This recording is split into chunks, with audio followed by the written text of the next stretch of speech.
আমাদের সবার মাথার দর নির্ধারণ হয়েছে, আর ঘরে বসে থাকার সুযোগ নাই। আজকে আমরা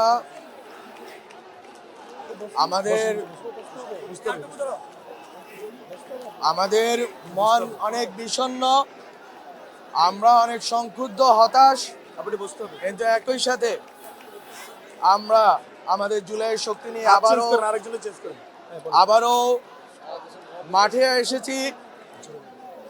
এসেছি এই জন্য যে আমরা শাহবাগে অবস্থান কর্মসূচি দিয়ে এখানে ওখানে বিভিন্ন কর্মকাণ্ড চালিয়ে ফেরত যাব এই জন্য না। আমরা এবার মাঠে নেমেছি, আমরা যেই ভুলগুলো করেছি, আমরা যেইভাবে এই ফ্যাসিবাদের উচ্ছিষ্ট এই সরকারের ভিতরে বাইরে রেখে দেওয়ার সুযোগ তৈরি করা হয়েছে, এইবার আর সে সুযোগ দেওয়া হবে না।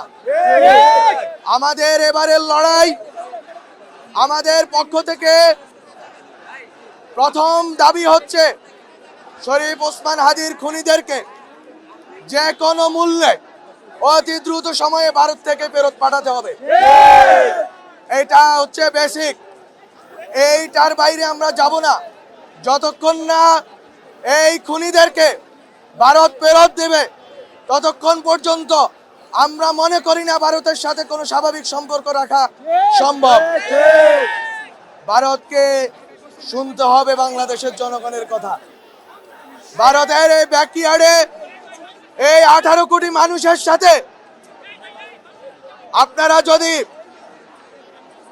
মনে করেন খেল তামাশা করবেন, আপনারা যদি মনে করে থাকেন আপনারা বাংলাদেশের ভিতরে ঢুকে এই দেশের সূর্য সন্তানদেরকে হত্যা করে পার পেয়ে যাবেন, তাহলে আমরা বলবো আমাদের যেরকম গুম হারাম হয়েছে আপনাদেরও গুম হারাম হবে।